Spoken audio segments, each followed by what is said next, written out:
Oh, this is juicy. The hypocritical harpy in her own words. Hello, my fam. It is Perez, the queen of all media, the original influencer, world-renowned journalist, podcaster, and your number one source for everything It Ends With Us saga. A much larger chunk of the Confederate cosplayer's deposition has just been unsealed, and we will get to that. But first, this has been a hellishly busy day on the docket. Multiple parties, victims of Team Kaka, filed letters with the judge asking lying Lyman, her lapdog, to seal their personal information. Because Team Delulu recently, once again, publicly shared private cell phone numbers with the public. They have a history of behavior like this, including exposing non-parties to danger by listing their home addresses unredacted on the court docket. First up, we have Jed Wallace, the digital samurai, the alleged mastermind of the seemingly non-existent smear campaign. A lawyer for Jed Wallace told the judge that the antebellum peddler recently revealed Jed Wallace's very sensitive information, his cell phone number, his email, and his company's banking information. Why did that need to be made public? It didn't. Team Pinocchio knows better, and they chose not to do better. They're fighting dirty. Even though they want you to believe that the only ones landing punches are Team Wayfairer Baldoni. Not true. This is unexcusable. They even included his company's routing and account numbers. That specific of bank info. And as I recently echoed, Jed Wallace's lawyer says, revealing Mr. Wallace's personal cell phone number and email address publicly would open him up to the risk of being personally harassed, while disclosing Street's banking information has its own obvious risks. Shameful. Shameful! Up next, two non-parties to this litigation. Just like me, non-parties. And her team once again exposed them to danger, to risk, to harassment, to worse. Catherine Case and Brianna Butler Coslow were dragged into this mess because they worked for the agency group, TAG, Melissa Nathan's company. One of them doesn't even work there anymore. And despite all of that, Team Ridicula shared their personal information with the public. So, a lawyer representing the two of them says, non-parties Catherine Case and Brianna Butler Coslow respectfully submit this letter motion requesting that certain personal non-public information, specifically personal cell phone numbers and email addresses, be maintained under seal. Then he cited all of the recent exhibits that her high-priced, unethical lawyers submitted that revealed their personal cell phones. And the judge has yet to reprimand this continued abusive practice. And he won't, because he's her lapdog. Lyman is in her pocket. Asqueroso. And we're not done. Up next, asking the judge to do his job and seal sensitive information, is a lawyer for Steve Sarowitz, the billionaire co-founder of Justin Baldoni's production company, and the dude that is covering all of the legal bills, thankfully. If it weren't for Steve Sarowitz, Justin Baldoni would have capitulated last year. He would have folded, crumbled, because he didn't have, and still doesn't, I don't even know how many millions it has already cost to defend himself against this untraceable sexual harassment and untraceable smear campaign. If it weren't for Sarowitz, Baldoni would have released whatever statement the wife of Scarlett Johansson's ex-husband wanted him to sign and publicly release. But thankfully, because of Steve Sarowitz, we were able to see the receipts, proof, timeline, and make up our own minds of what we think really happened. The truth. And I love this. Sarowitz's letter to the judge not only requests to seal the very sensitive information that her team made public, but the billionaire's brilliant lawyers also detail the shady way that they have been behaving, the unethical, the sanctionable way that the lawyers for Blackface Betty have been operating. His lawyer tells Judge Lyman, "Dear Judge Lyman, we write on behalf of Palo City Corporation, Palo City, who was subpoenaed and produced documents to Ms. Lively's counsel on April 2nd, 2025, to seek the filing of Exhibits 32 and 33, the exhibits attached hereto as Exhibits A and B, to the declaration of Kristen Bender, under seal pursuant to this court's individual practices in civil cases. Palo City, listen up, was alerted of this motion on Friday, August 8th, 2025, at 5:05 p.m. Eastern, via email from Miss Lively's counsel, letting Palo City know that in less than one court day, a sealing motion was required in order to protect Palo City's information. The shampoo company owner would blow a gasket if this were done to her and her husband."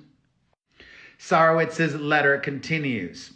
"Over the course of the weekend, Palo City has reviewed the two documents and the motion to compel and is respectfully submitting this motion to seal as the two documents contain non-public, personally identifiable information, and the substance of the two documents is not relevant to Miss Lively's motion to compel."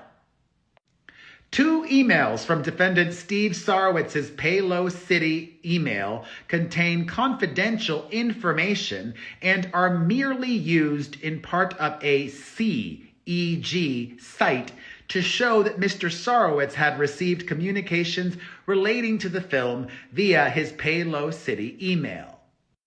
The substance of these documents is not discussed in the brief, nor is the substance of the documents relevant to this proceeding, but rather is used to advance speculation that similar emails may exist. Not going to read this letter in full. It's a little bit long, skipping this part that's not really that relevant, skipping the part where courts, how they decide to determine what to seal and what not to seal. Back to their case.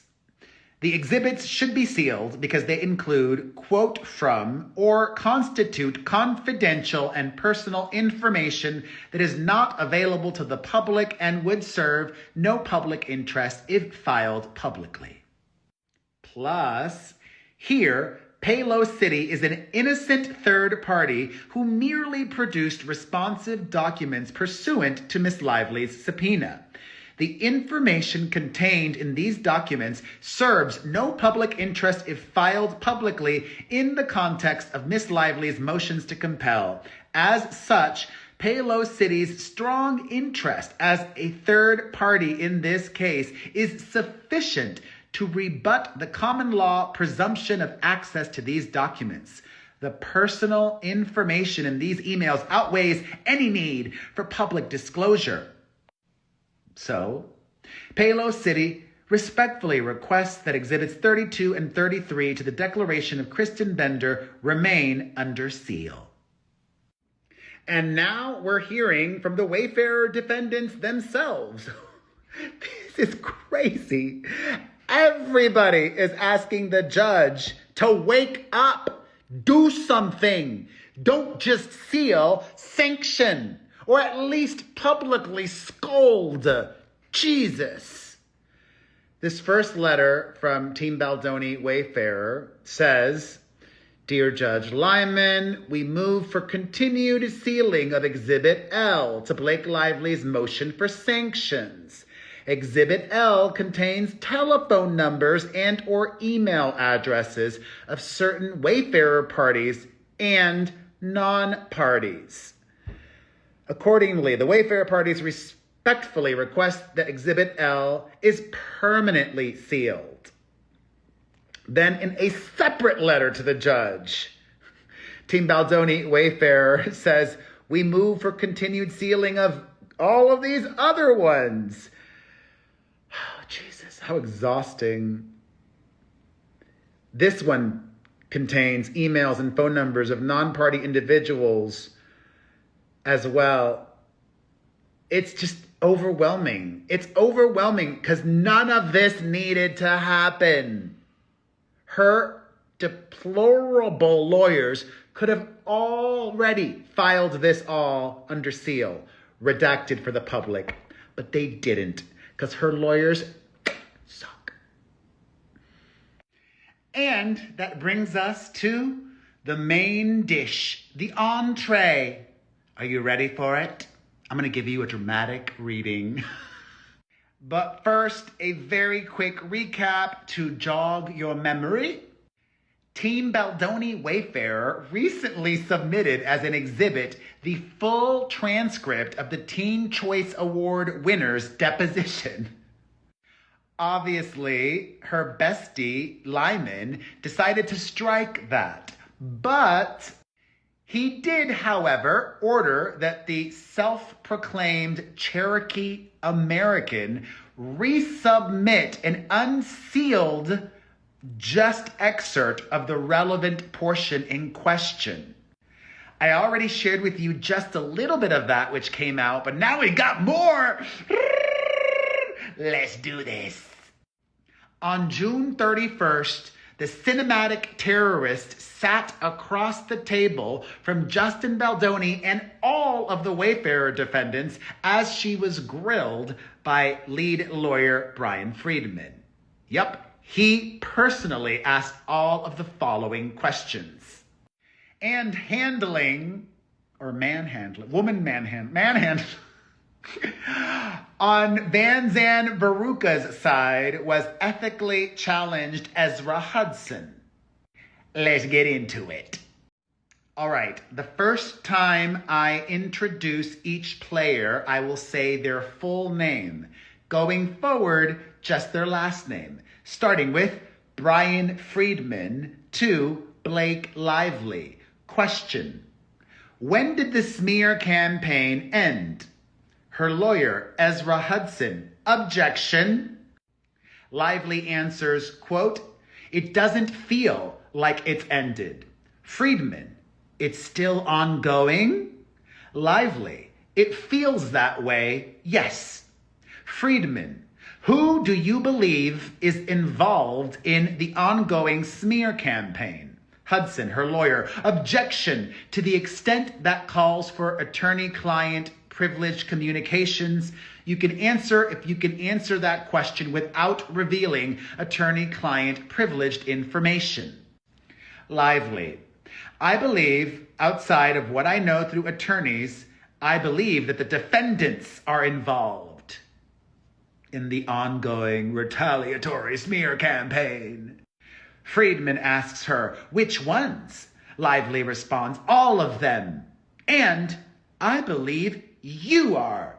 To Friedman, she said. Friedman says, and what is the basis for your belief that all of the defendants and myself are involved in an ongoing smear campaign?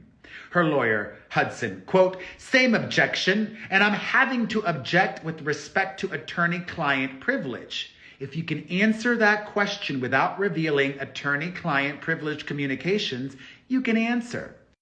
Lively responds, outside of what I know through my attorneys, I believe the act of a retaliatory lawsuit and the pause. Be please. Be please. And I'm not saying what B stands for. I mean, her name is Blake. How could it be a retaliatory lawsuit when she filed the first lawsuit? The Baldoni Wayfairer parties were just responding.